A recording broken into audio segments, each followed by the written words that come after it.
delighted to be with you one more time today in the month of August. Is awesome. Now, this very day in August, we are going to be having Ike Martins one more time. Ike Martins is a human behavioral coach. Ike Martins, welcome to the show. Thank you very much for having me. I'm so Um, grateful. It's That's quite, awesome. it's quite the The last time we had Pastor Ike Martins on the show, we talked about how we can survive during this whole coronavirus pandemic, and then we focus more on how we will be able to relate with people. Now today we're going to take that a bit more further here on Connect with Caleb Leo. Now, but before I go on to share the topic and whatever we're doing, now you just do three things for me. If you're watching on YouTube, three things: subscribe to Caleb Leo TV, like this very live video, and share. Also, do want to comment as well on the comment section. And then, if you are on Facebook, you can search for PST Caleb Leo to like my page, and also Ike Martins to like his page, and then as well share this very post so your friends can join along. You can create a watch party for it so you can have your friends and family join you along as we rock and roll. So today we'll be discussing self-discovery during pandemic. Self-discovery during pandemic. I understand that like which we highlighted the last time, that during this very period, people are finding it difficult to survive. There are lots of stuff going on, and the economy of the world is changing drastically. It means that we need to rediscover ourselves and try as much as to rearrange our approach to life. It Mhm. means there is need for us to discover ourselves. As a matter of fact, find out who we truly are, our Mhm. self identity. So we have with us here Ike Martins to help us That's right. go through that very road. So, Ike Martins, first of all, very simple question: what is self discovery?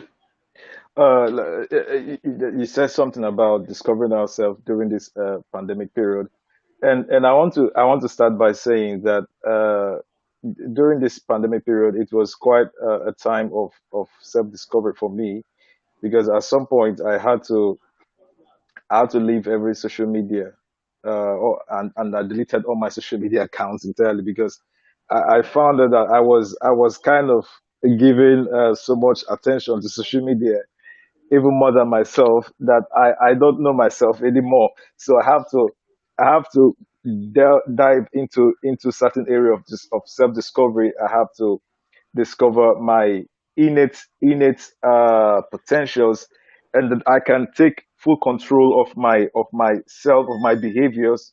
And that was when I began to learn some other practices like exercising every morning, like trying to learn new things every day. And I think this is helping my personal development journey as an individual.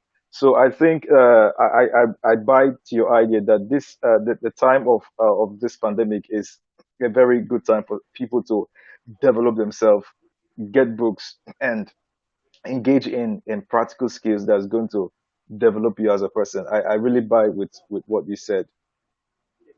Yeah, awesome. So, this period is time for you to develop yourself. Like you mentioned, Yes, you had to I withdraw buy into from that yeah, you had to withdraw from the society from social media for a precisely while. Yes. for a while, so you can go and find yourself better.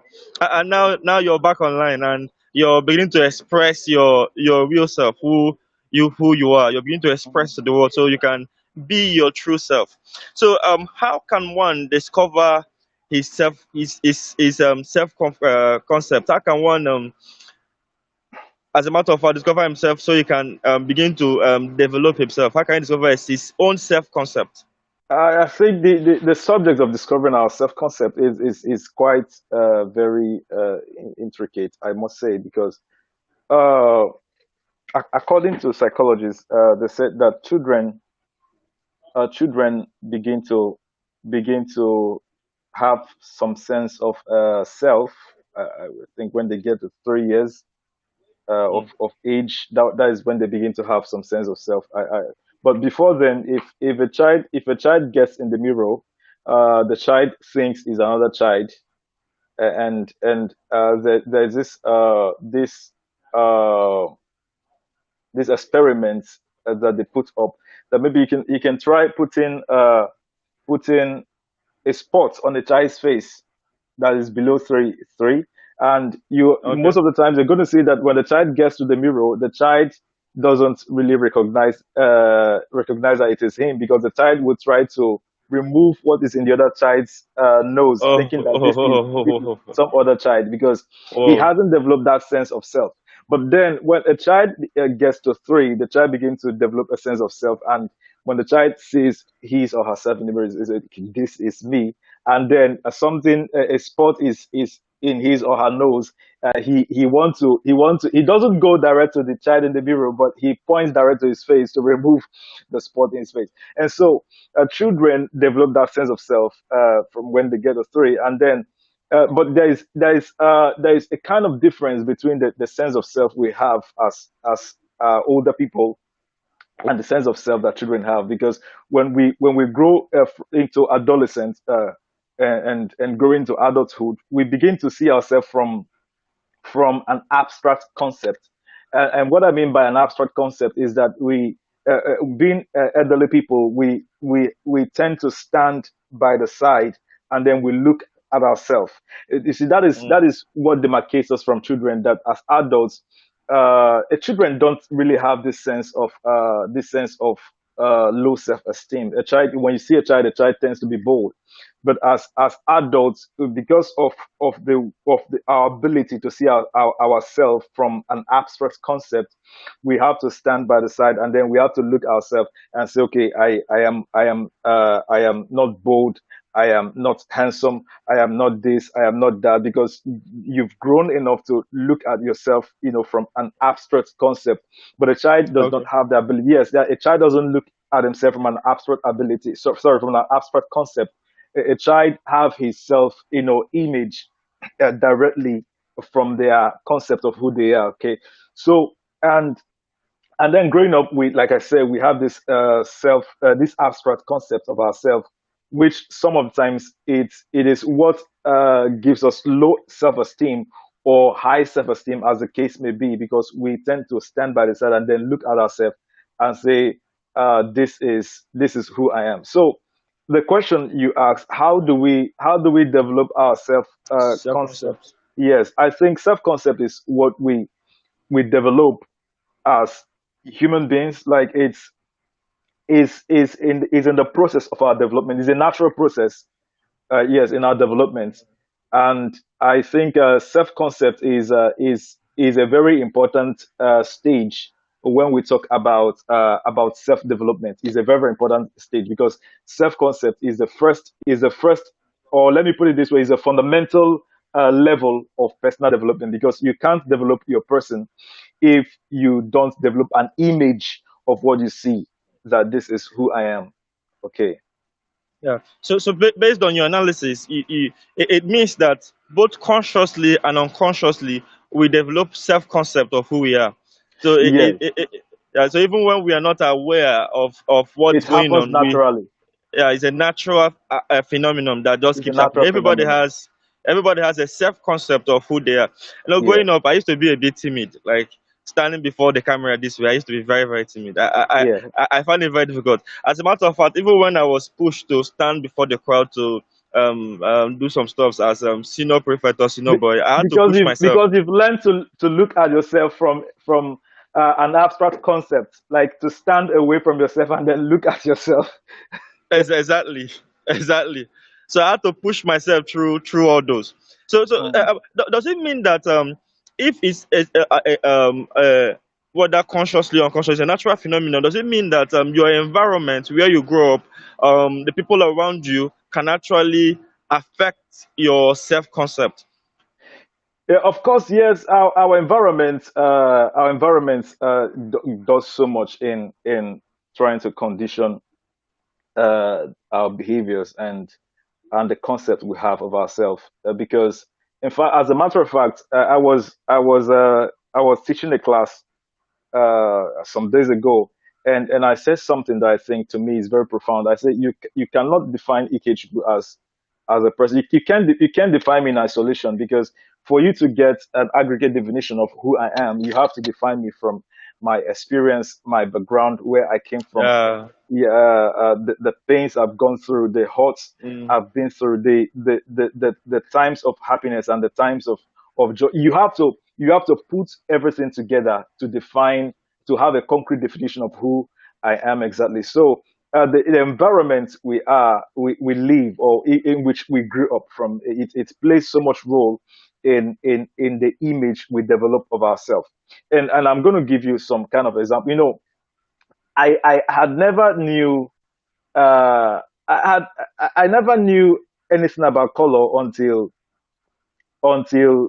it begin to this the discussion, or this issue of color begin to matter to me. But the reason why this discussion of color begins to matter to me is because I happen to be in a place where there are different races. Okay, but before now, nobody ever told me about color, and sometimes now I have to wonder, why is it that I'm just like trying to give an example. Why is it that nobody had ever told me anything about color? Why is it that I never knew anything about ethnicity, about race? Why is it that this subject had never really mattered to me?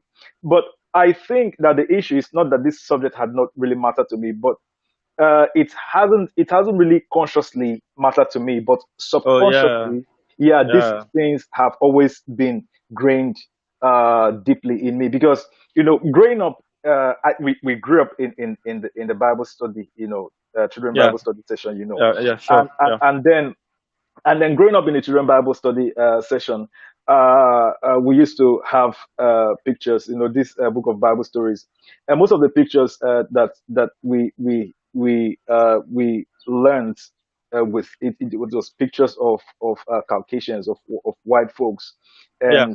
and seeing these pictures, there is this tendency then that when you show a child a picture of a black, the child is more apt to support or to like picture of white as Mm. an picture of black.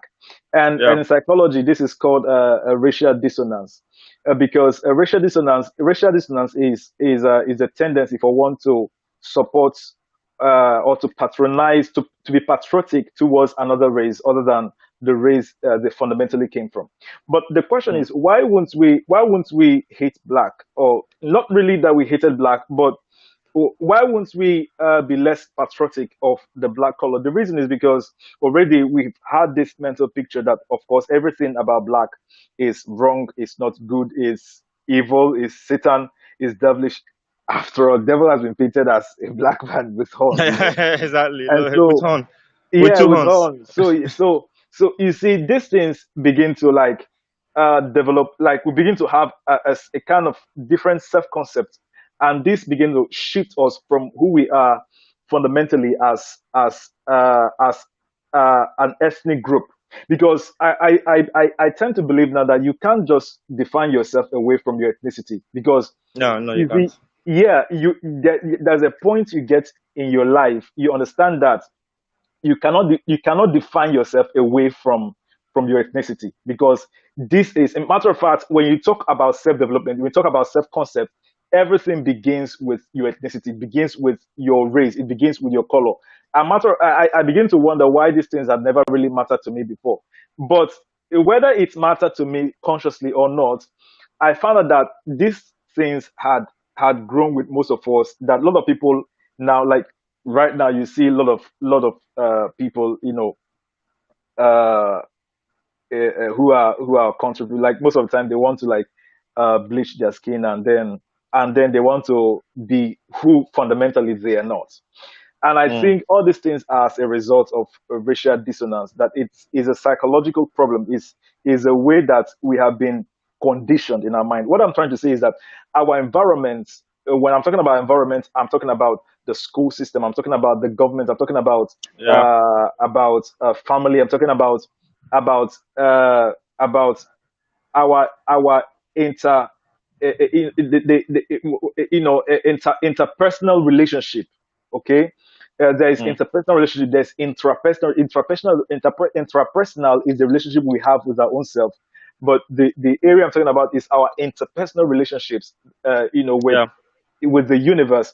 all these things comes together to affect who we think that we are while we are growing up, because you begin to think, okay, this is who I am. And sometimes you tend to think that this is who you are, but fundamentally, this is not who you are. This is quite different from who you are.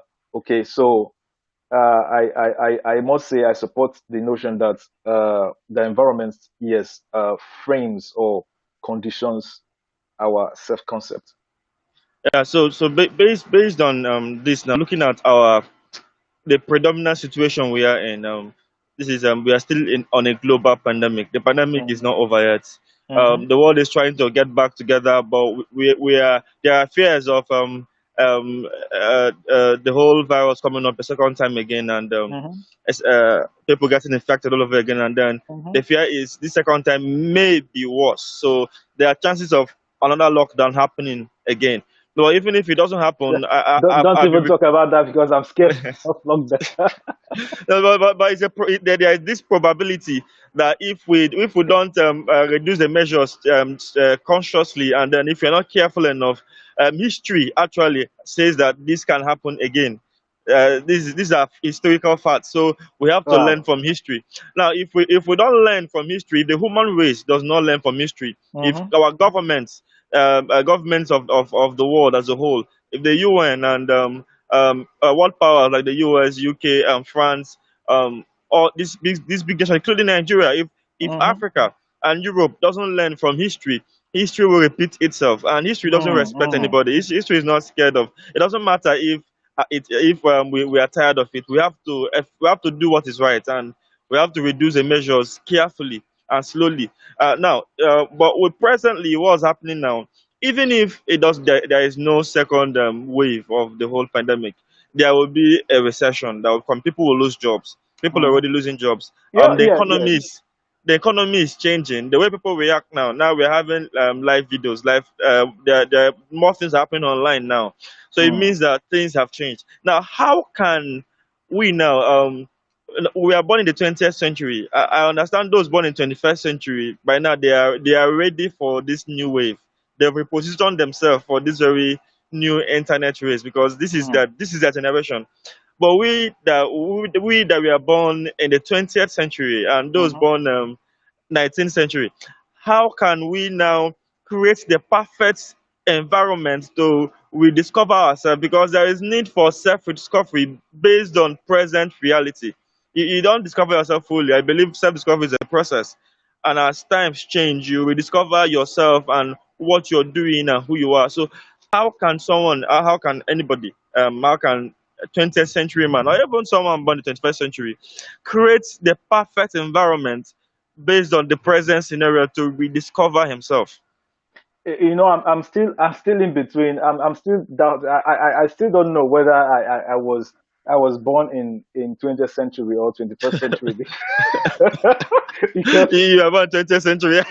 because because everything around me have always revolved around 21st century. So I most of the times I do actually think, okay, it's like I'm in the 21st century because this invention of there is this there's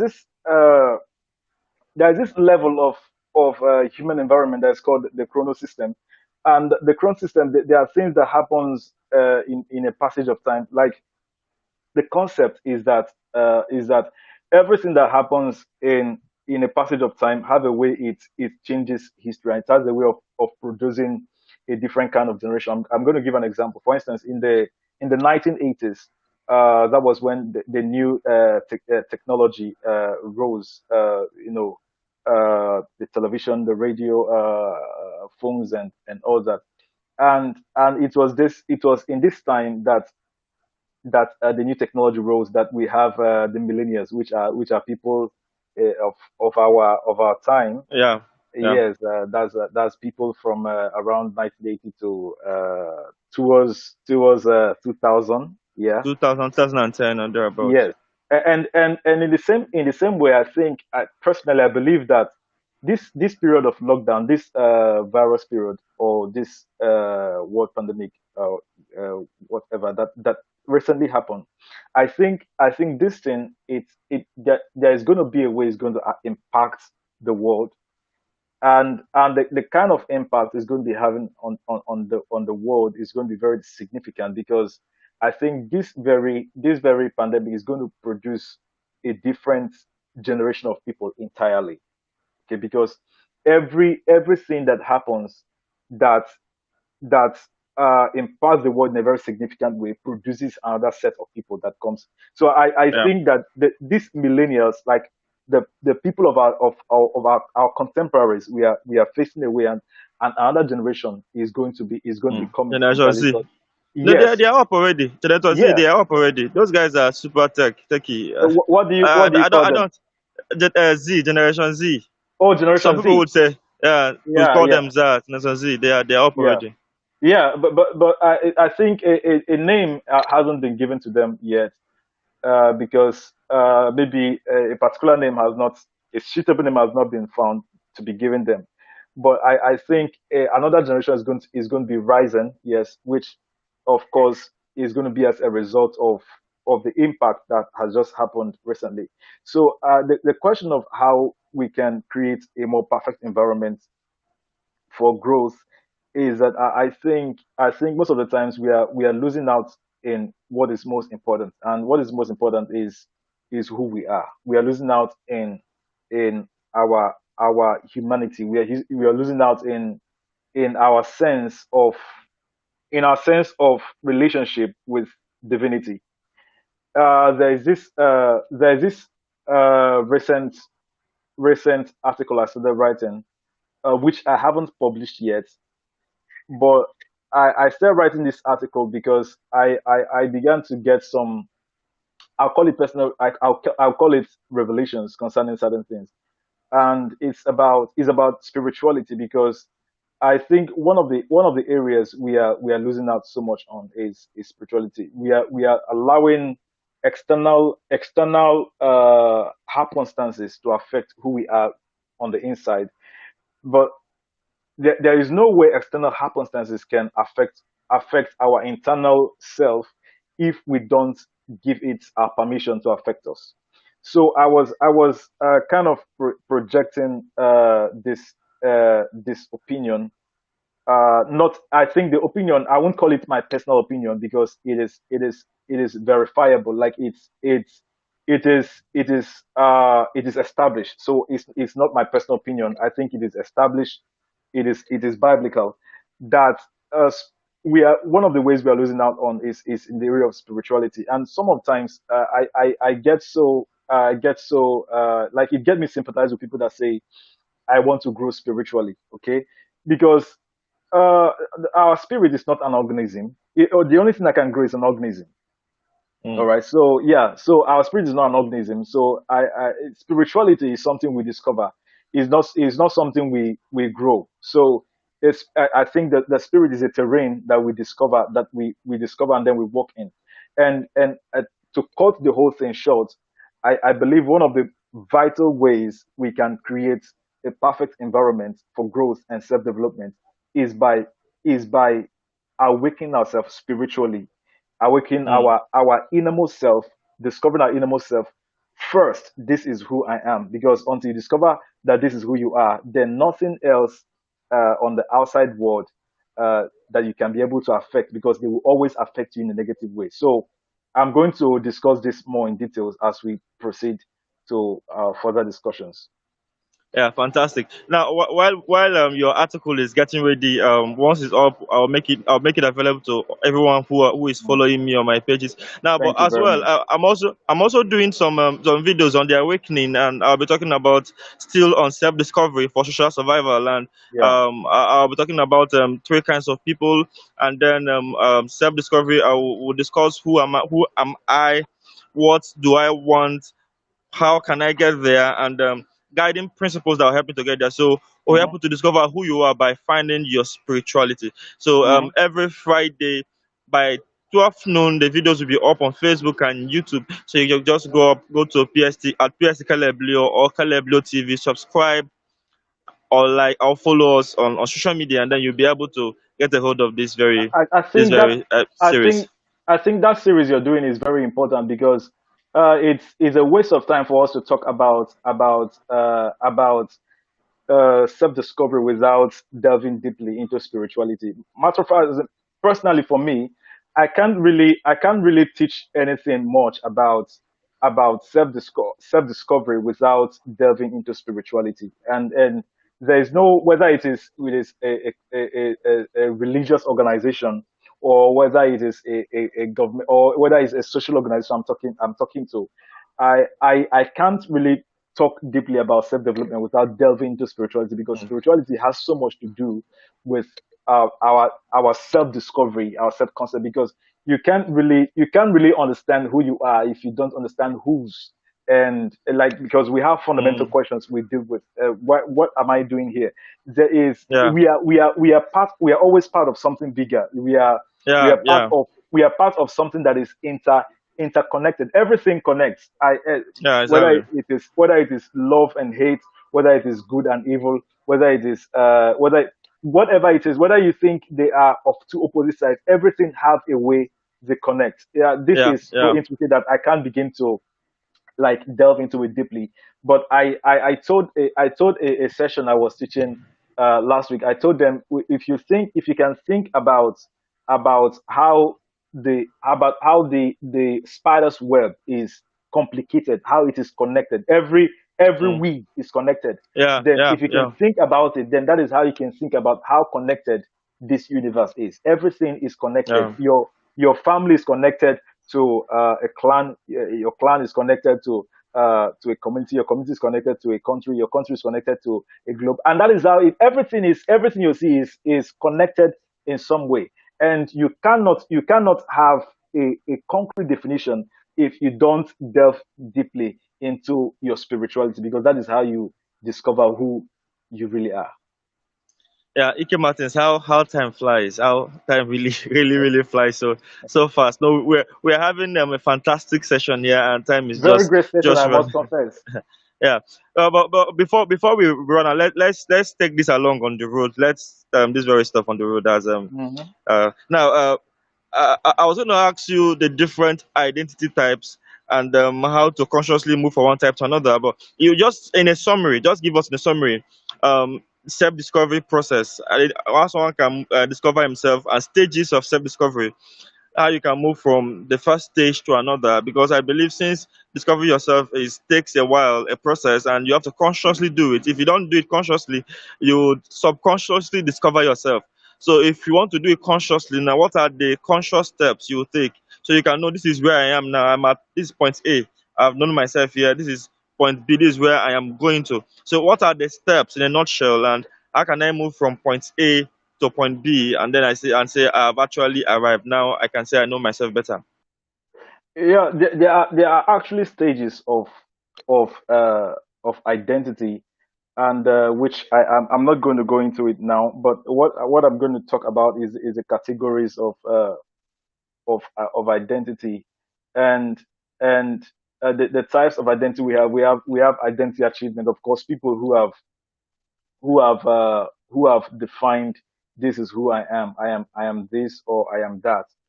And then we have most of the times you see people who have define themselves, they can be high achievers because they have a goal. They've gotten an ideology of who they are. And then there are people who have identity foreclosure, and these are people who are still they have very few alternatives. Like they've not really explored much about who they are, and so they just accepted and then committed to what maybe their parents think this is best for them. I'm going to give an example. For instance, maybe someone whose father perhaps was a lawyer, and then his son is going to be good if you're going to be a lawyer, and then the son became a lawyer because he thinks being a lawyer is of best interest to him because his father says so. So I think this is a formal case of identity foreclosure, because this person have not really explored very much about who they are. And then let me rush quickly to that. And then we have identity moratorium, and identity moratorium is a contrast, in contrast to identity foreclosure. these are people who are characterized by a low degree of commitment, and so physically they tend to identify with a certain role, but deep on their inside they are still on the exploratory period. And I'm going to give example of it. See, just like lot of people who came out from Christian homes, and then because they came out from Christian homes, they don't want to hurt their parents, and so they just want to answer that name. Okay, I'm a Christian, but on the inside, they've not really identified with that very role, and so they just tend to identify physically with the role that I'm a Christian, I'm a church goer, and so they have to carry Bible, of course, on Sundays, and they have to go to church with their parents because they don't want to be ashamed to their parents. But then within they identify with other roles that are opposite to the value of what they profess in the public. And so I think these people are undergoing identity moratorium. And then finally, there are people who have identity diffusion. Identity diffusion means that the identity is scattered because they have not really explored or committed to anything yet. Like they are most of the time they are socially withdrawn, and these people they tend to shift from one identity to another because they have not really committed to something. And one of the things I am going to suggest is that I think people should freely allow themselves to be explored to a lot of things, but at the same time you need to guard yourself in order not to be influenced. It's okay as in the course of your life, it's okay to have different set of friends. It's okay to have different set of people. Of course, when I mean friend, I mean acquaintances, like people you talk with. You have to, you see, there is no way you're going to pass through this world without having some kind of touch. Okay, but you have to also have a personal resistance that you have to resist and maintain that this is you have to be consistent with who you think you are. But at some point of your life you have to relate with people of all set of ideologies, people that are into this or